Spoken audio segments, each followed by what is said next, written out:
Hello students, in this video we will discuss stability of a four-wheel drive when moving in a curved path. Here I have drawn top view and front view of a four-wheel drive, and each of these four wheels will experience vertical reactions from the road surface, and when this reaction is positive, then this vehicle will be stable, and if at any point reactions in any of these wheels become zero or negative, at that time this four-wheel drive will become unstable. So our aim is to determine reactions on each of the four wheels. For that we need to know some terms here.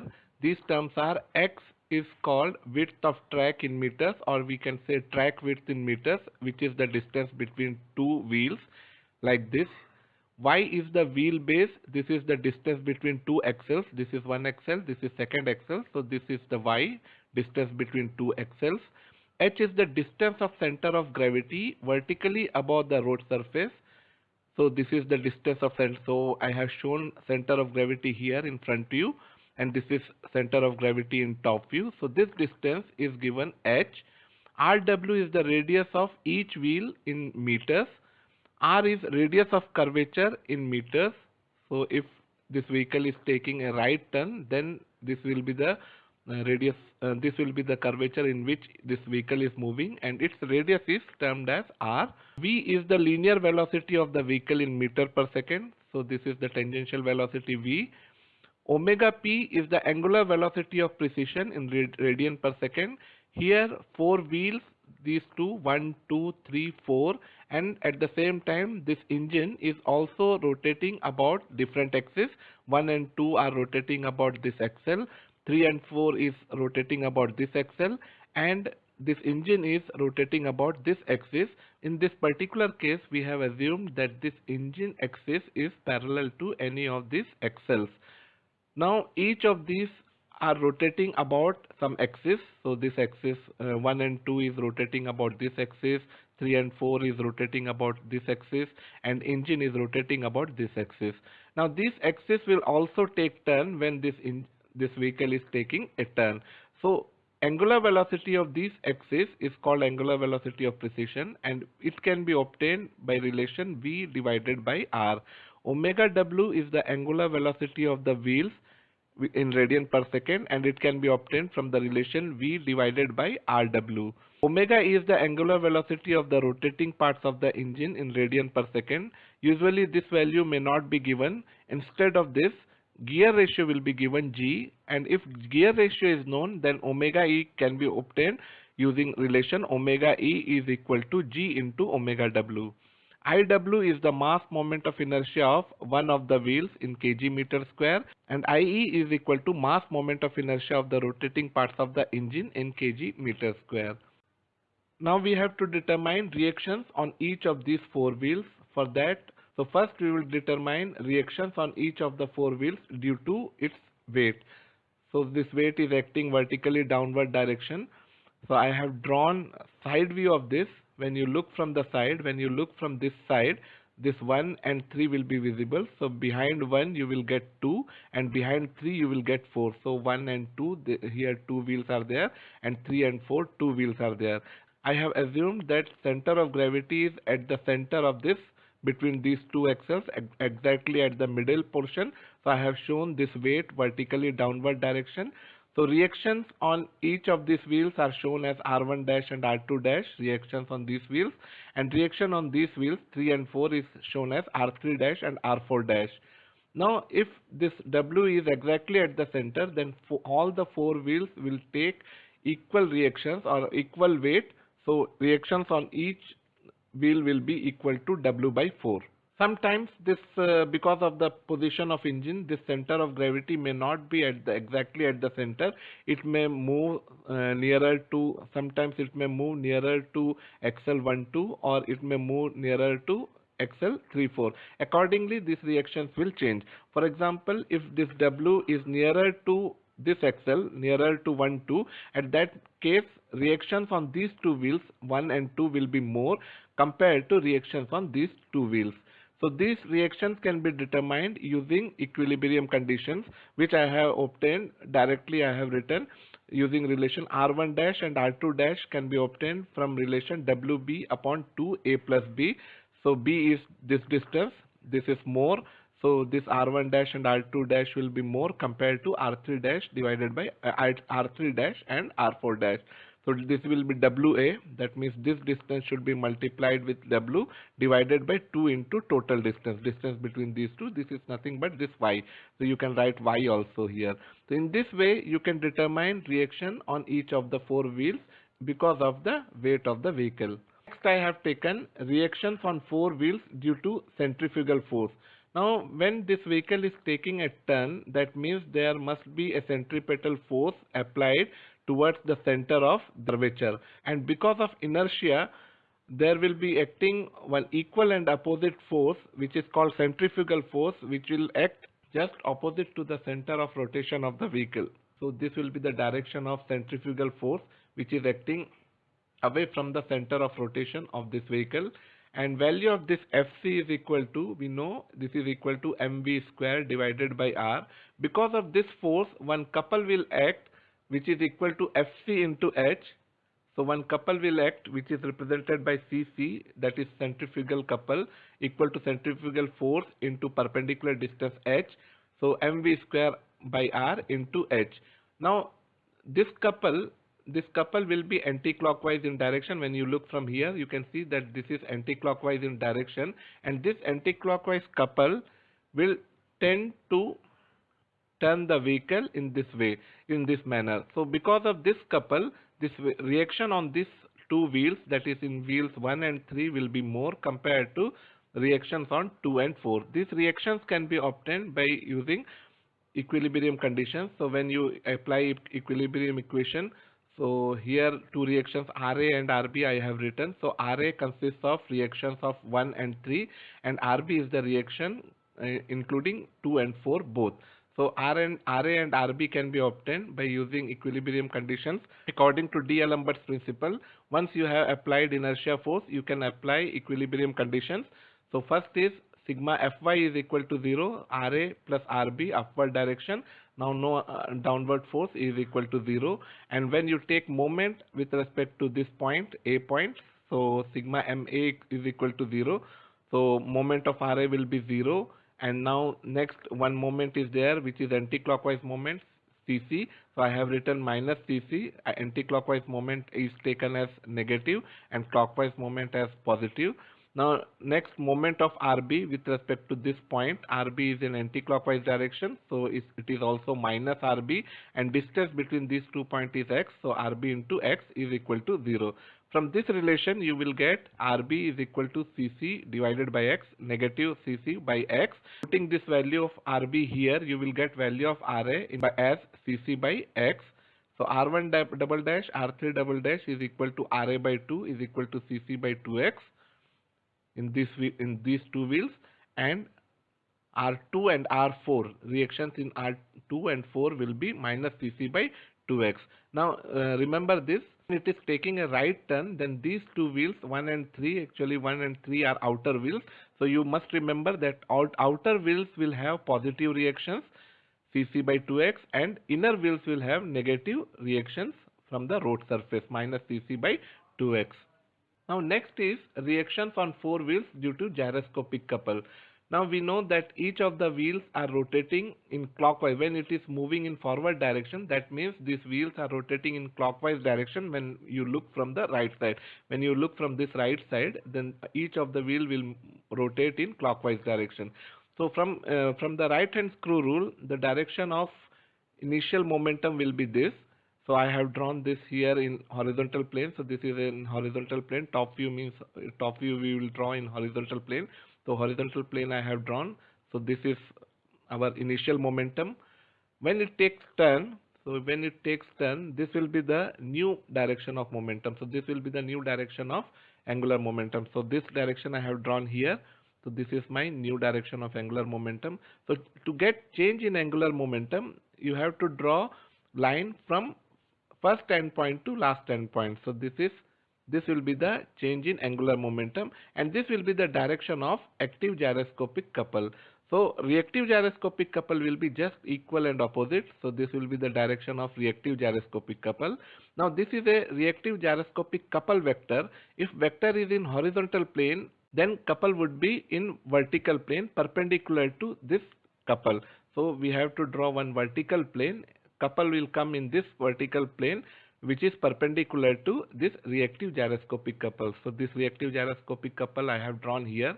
Now from the right hand screw rule, if you want to get this reactive gyroscopic couple, you have to apply an anti-clockwise couple in this vertical plane. Because anti-clockwise, if you rotate screw in anti-clockwise direction, it will move in this direction. So this is the reactive gyroscopic couple acting on this vehicle. Now this is in vertical plane, so I have drawn front view here. So in front view, this is anti-clockwise reactive gyroscopic couple acting. So I have shown this reactive gyroscopic couple as CG. Because of CG, we have to determine reactions on each of these four wheels. So I have shown RA and RB as the reactions first, where RA is the reactions of 1 and 3 both together, and RB is the reaction because of in 2 and 4 both together. I have shown this gyroscopic couple CG, which actually consists of gyroscopic couple because of these four wheels plus minus gyroscopic couple because of this engine. Remember that I have assumed that axis of this engine is parallel to axle of this wheels. So it can be plus or minus if direction of rotation of engine is same, like it is also clockwise when looking from right side, then we have to take positive sign, and if it is in anti-clockwise direction when looking from right, then it should be negative. That means if wheels and engine both are rotating in same direction, then we will take plus, and if these are rotating in opposite direction, we have to take this as negative. So CG1 can be obtained. Here four wheels we have. Formula is same, which we have discussed before. I omega omega p for wheel. I have written IW and omega W. So IW omega W omega p. So there are four wheels. So CG1 will equal to 4 times this value, and CG2 can be obtained by relation IE omega E omega p. So same relation I omega omega p. For engine I have written here E, both E for IE and omega E. Now in place of omega E you can write G omega W. So in place of omega E I have written G omega W. So in this way CG2 can be obtained. Now reactions, by same way we can determine reactions. Here this couple is acting CG, so total force sigma Fy is equal to 0, Ra plus Rb is equal to 0, and when you take sigma Ma is equal to 0, then this is anti-clockwise couple, so minus Cg, and then reaction, this moment of Ra will be 0 because it is passing through same point A, and moment of Rb will be, again it is anti-clockwise, therefore negative. Rb into distance is x, so minus Rb into x is equal to 0. From this you will get Rb is equal to minus Cg by x and Ra is equal to Cg by x. So once you get Ra and Rb, now 3 and 1 both will be equal. So R3 and R1 will be equal and equal to half of this Ra. So Ra by 2, Cg by 2x, and R2 and R2 and R4 will be Rb by 2 minus Cg by 2x. Again you can see that these 2 and 4 are inner wheels and 1 and 3 are outer wheels. So in each of the outer wheels reactions will be positive, and each of the inner wheels reaction will be negative. So once you get these reactions, you can prepare one table. You can see that in this table, this 1 and 3 are two outer wheels, and 2 and 4 are two inner wheels. For outer wheels, you can see all are positive reactions due to weight W by 4, reaction due to gyroscopic couple Cg by 2x, and reaction due to centrifugal force Cc by 2x. So total reaction or net reaction will be sum of all these three. Similarly for inner wheels, these two are negative because of reaction due to gyroscopic couple, and reaction due to centrifugal force will be negative. Let's take one example. A rear engine automobile is traveling along a track of 100 meters. So this track is 100, R is equal to 100 meter. Each of the four road wheels has a moment of inertia of 2.5 kg meter square. So each of the wheel is having moment of inertia of 2 points. So IW is equal to 2.5 kg meter square. It has an effective diameter of 0.6 meter. So effective diameter of 0.6 meter means radius of each wheel is 0.3 meter, half of this. The rotating parts of the engine have a moment of inertia of 1.2 kg meter square. Now engine is having moment of inertia, IE is equal to 1.2 kg meter square. The engine axis is parallel to the rear axle. So, and the crankshaft rotates in the same sense. If crankshaft is rotating in the same sense, that means in CG1 plus minus CG2, we will take CG1 plus CG2 because both are rotating in same sense. The ratio of engine speed to back axle speed is 3:1. So this is given, G value is given, value of G is equal to 3. The automobile has a mass of 1600 kg, 1600 kg. So weight will be 1600 into 9.81 in newtons, and has its center of gravity 0.5 meter above road level. So center of gravity is 0.5 meter above road level, means H is given, which is equal to 0.5 meter. The width of track or track width, that is value of X, is given 1.5 meter. Determine the limiting speed of the vehicle around the curve for all four wheels to maintain contact with the road surface. So if four wheels are maintaining contact with the road surface, means each reaction must be greater than equal to 0. We have to determine V such that reactions should be always positive. Now in this table you can see these two are the lowest value. So we have to determine this lowest reaction, and this reaction must always be greater than 0. Then only all the wheels will maintain contact with the road surface. So this is the value W by 4 Cg minus Cg by 2x minus Cc by 2x. So we have to determine this total value. So let's start calculating this. So first is W. W is known. So W by 4 directly you can calculate. 1600 into 9.81 divided by 4, you will get 3924 Newton.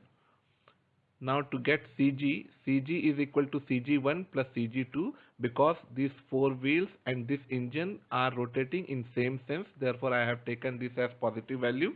Now CG1 is equal to 4 times, there are 4 wheels. So 4 times IW, omega P. Now omega W can be obtained from the relation V divided by RW, which is equal to V divided by 0.3. So RW is 0.3, V is not known, we have to determine this V.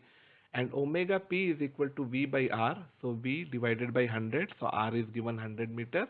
So calculate this, CG1 is equal to 4 times, this is 4 times, IW is 2.5, IW is 2.5, and V divided by 0.3, V divided by 100. So you will get value of CG1 as equal to 0.33 V square.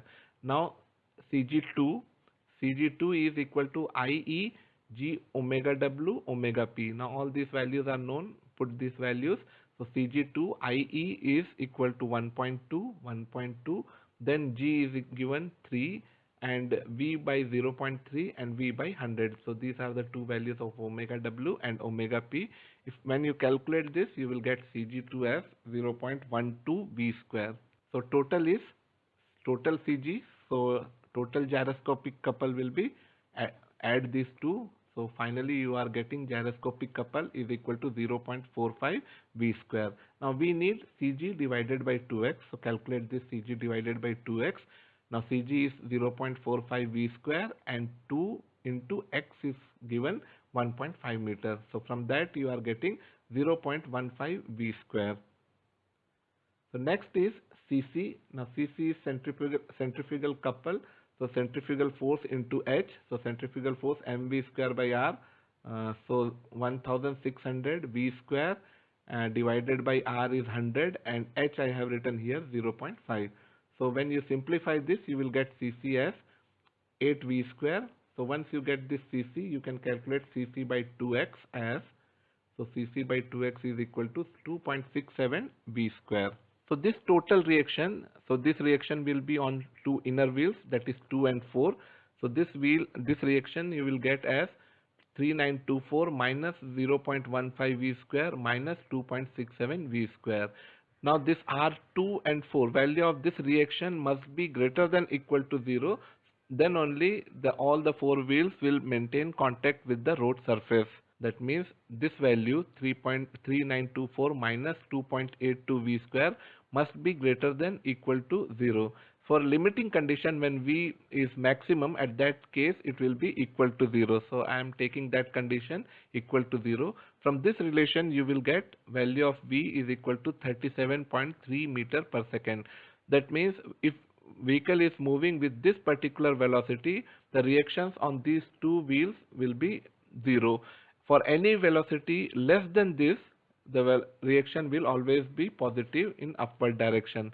So we have to keep velocity of vehicle less than 37.3 meter per second to avoid instability. Thank you for watching this video.